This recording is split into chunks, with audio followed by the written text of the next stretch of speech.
The plan yesterday was to sail down south a little bit more. But in the morning, I started my engine and it sounded a little rough. And then I was engulfed in white smoke, just a ton coming out of the tailpipe. And there's also a lot of black liquid coming out of the tailpipe. So then I opened the engine compartment, and out of this bulb here, just oil was spewing. My clean engine room is disgusting now. That sucks. And so I tried to turn it off. To turn it off, you turn the key back here, and then you press this button, and it was not turning off at all. So I wasn't sure what to do, so I just went, and you can turn the fuel intake line off. It still takes a while to turn off, but luckily that worked.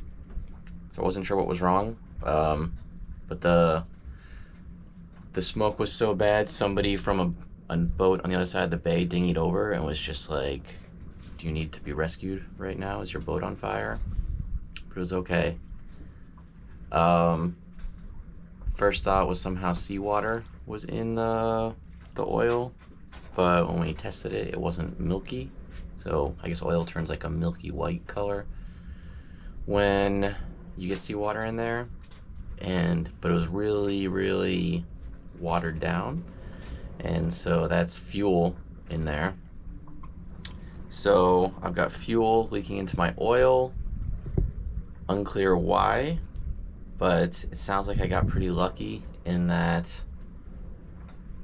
it's when you have that situation, your diesel can run away, which basically means there's so much fuel in the oil, it starts burning the oil with the fuel mix in it.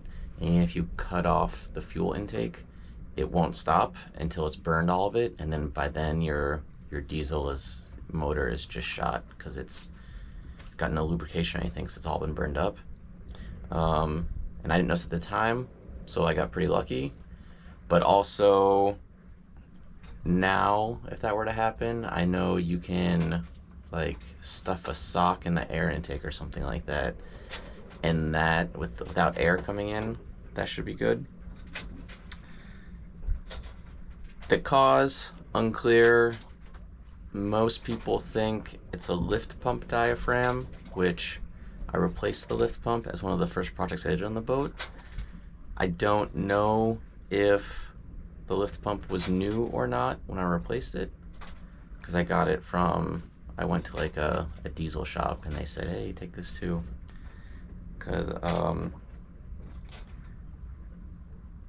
So I'm gonna replace that. Who knows if it'll work? Problem is, it's pretty expensive to get here. It got to be shipped in from the BVI's. Total, it's probably like the lift pump itself is like $100 US, and getting it here total over 300. Ugh, so that's gonna suck. And if that doesn't even fix it, I don't know what that means. Plan in the short term is just to do a complete oil change and run the engine again, and then wait, and then see if the oil level goes up, which means there's a leak there. So today's project is just replacing all the oil. Pretty frustrated, only because I wanted to be sailing more, and as I said earlier, this engine just always gives me issues. Really lucky part, I think, is this happened immediately when I turned it on, and I motored for probably 5 hours coming to St. Lucia. So I don't know why nothing bad happened at that, or if the motoring is the cause or what, but I'm really happy that this did not happen on the way to St. Lucia.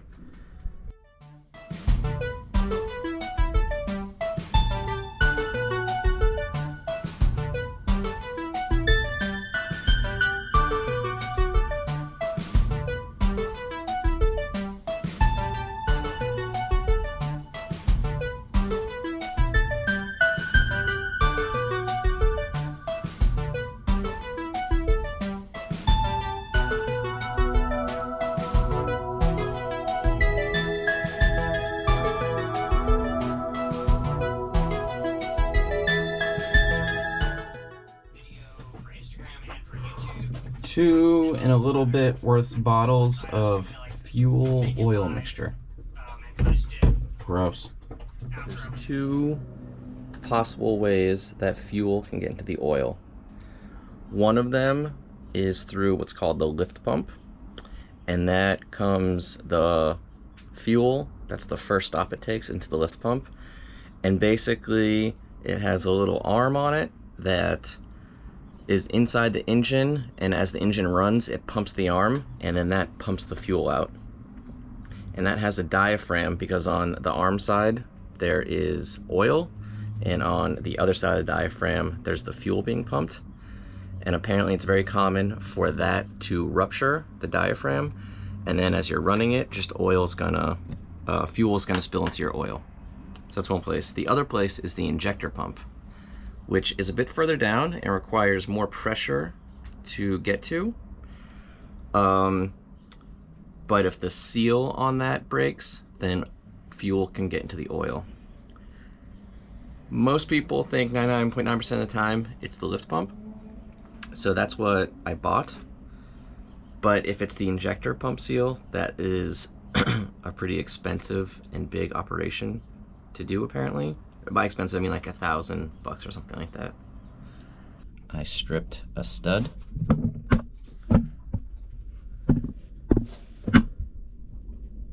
The one, this guy right there. This is what holds the new part I'm getting on, so I need to figure out how to get that stud off and replace it.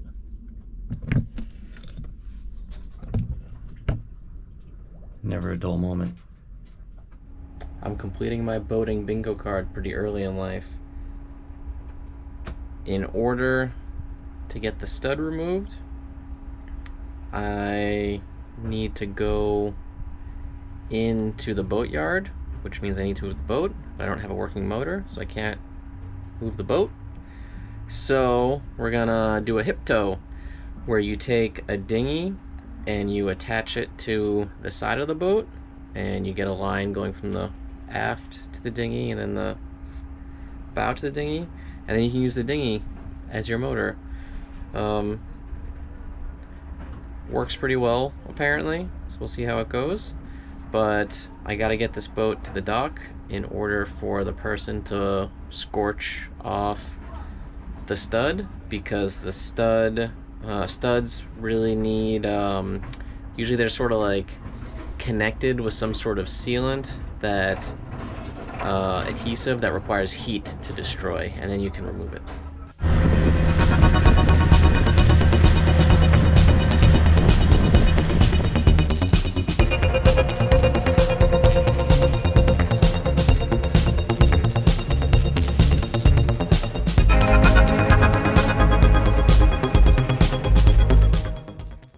As it turns out, it wasn't actually a stud that the lift pump connects to. It's a plate that has some pieces coming out, so you have to take the whole plate off.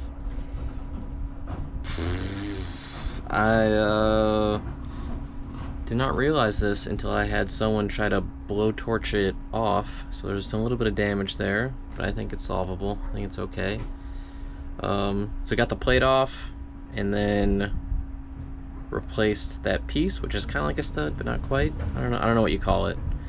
It's sort of like a bolt that sticks out. So replace that, so that's good. And then I had the same guy re-thread one of them because it wasn't so good. And so yeah, now it's okay to put the lift pump back on. Here's the new lift pump that's installed. So pretty nice, brand spanking new. And I also decided to install an electric pump, which is this, which is pretty nice when you have to bleed the engine. So if air gets into a diesel, into the fuel, it won't run. It's very sensitive to air. And the way you do that is you have to either pump the lift pump, which it has a little lever right there, which pushes fuel through the system, And then you crack these injectors and you wait for the air to bubble out as you try to start it. And once diesel starts coming out, you know, it should go. But the little lever on the lift pump is a real pain because it doesn't do very much. So an electric fuel pump is a nice little feature there. So just plug it in, let it go, pushes fuel through the entire system, and you're good. I finally got 2 techs out here yesterday, and both of them were somewhat optimistic. The second one more so. He thinks the part that I got will definitely fix the problem.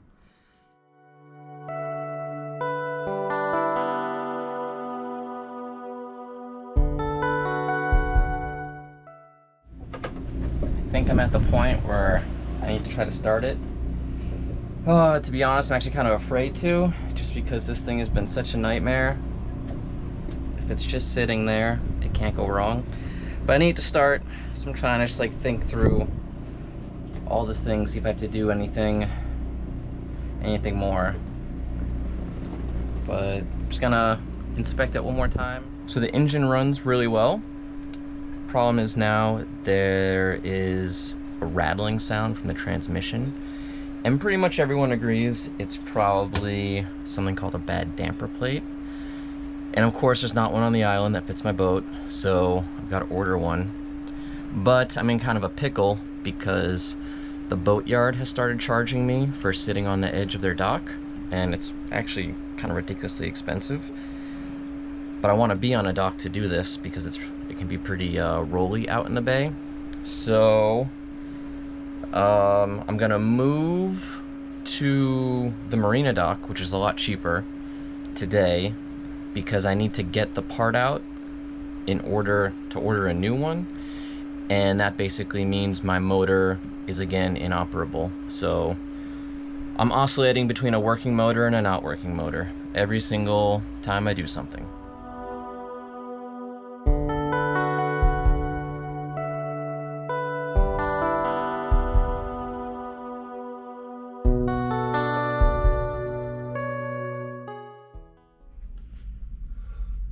So the next project here is to pull the damper plate out, which is in here. And to do that, first I have to pull the shaft off the transmission and back, and then remove the throttle control. Then I can undo these bolts and pull the transmission off, and then get access to the damper plate.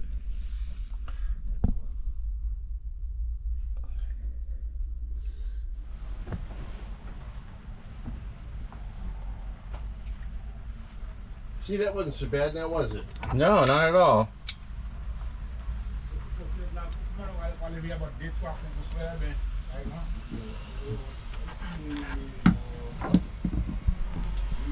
That was the easiest project so far, perhaps. With the transmission out, figure I can try to clean it off a little bit. Get some of that grime away.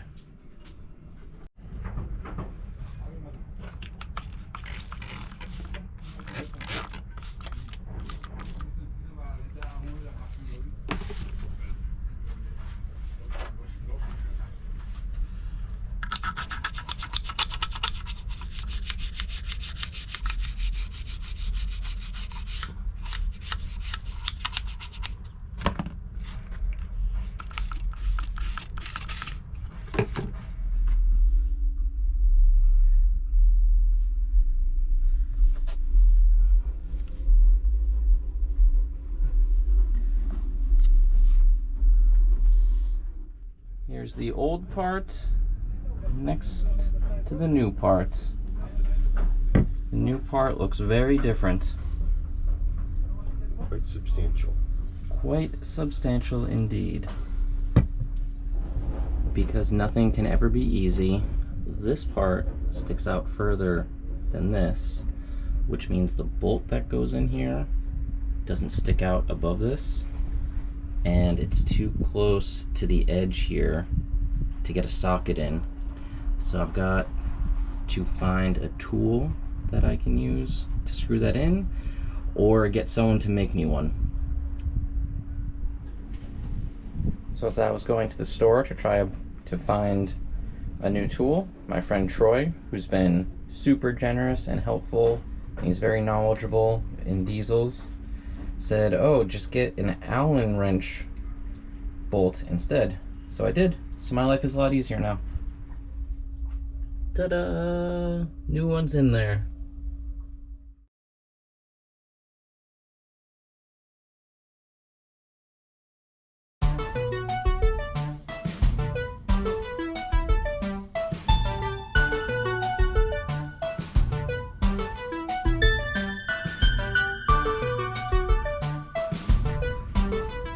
Alright, the transmission is on, but the bolts were super tight when I took it off, so I want to get that tightness again. To do that, I need some extra leverage. So you do a trick where you get this on the bolt, and then you can get some leverage by attaching another wrench to it and pulling.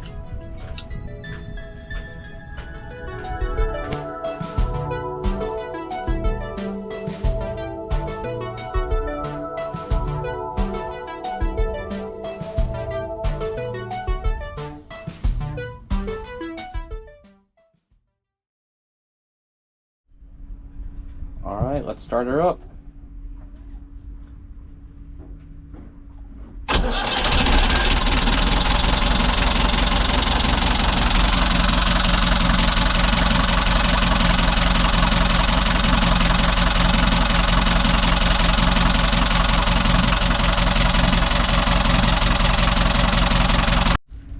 Ooh, sounds good.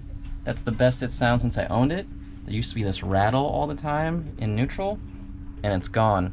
Oh, I feel really happy today. This is a big burden off my chest that since I've been doing all this motor stuff since the first time it, I guess like a month ago now, that all that smoke came out when I turned it on.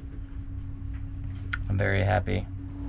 Also, I want to say thanks a bazillion to Jed and Sharon. Both of them have been incredibly helpful, always super supportive. And then also Troy and Evie, which Troy's knowledge about diesel engines is the reason this engine is running again, as good as it is by this point, because I had so much trouble getting a tech here that I had to do it myself, and I definitely could not have done it without his help. And Evie has been helping me gain a few kilos on this whole thing because she cooks amazing food, and it's made this whole stay just not bad, really great actually. I would think I'd be really miserable if I was just stuck here myself waiting for a part to come in and really unsure of how to do the operation on the engine and get it going again, and if it even would get it going. But especially with Troy's knowledge and Evie being here, both of them, it's been a really good month with my engine not working properly.